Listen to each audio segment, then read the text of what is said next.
কি স্বপ্ন দেখছিলেন? না, আমার কাছে কোনো বলে কিছু জানি, আমরা কিছু জানি না। হঠাৎ আসলো, আমার বোর্ডে উঠলো, বোর্ডে উঠে বলছে তোমার নাম কি, নামটাই জিজ্ঞাসা করলো, নামটাই বললাম, আমার সাথে আর কোনো কথা হয়নি। আমি তো হঠাৎ ভাবতেই পারিনি, বুঝতেই পারিনি যে হঠাৎ এখানে কি করে এইভাবে নৌকা উঠলো। বোর্ডে উঠে তারপরে বাইরে যে ঘুরলাম, ঘোরার পরে উনি ওনার নিজের ক্যামেরা দিয়ে ফটো তুললো। না, আমার সাথে কোনো ছবি তোলা নেই। ও গঙ্গার মাঝখানে নিয়ে গেছে। না, কোনো ভয় নেই।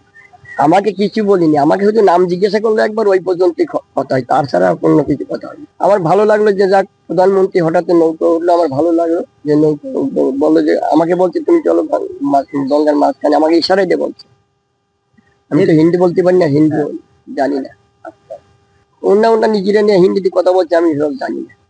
না, এমনি ওই সিনেমার আর্টিস্টকে তুলেছি অনেকবার। এখন একটা শুনে নাম করা লোক যদি নৌকায় ওঠে, মনটা তো সবারই ভালো লাগবে।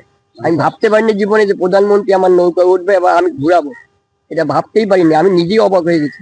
হ্যাঁ, স্বপ্নের মধ্যে হঠাৎ, কোনো জানাশোনা নেই। প্রথম আমাকে নৌকায় উঠে নাম জিজ্ঞাসা করলো, নামটাই বললাম, আর কিছু জিজ্ঞাসা করিনি। আমি এই ঘাটে কাজ করি নৌকায়। নৌকোর কাজ করো? নৌকো চালাও না? নৌকাই চালাই আমি।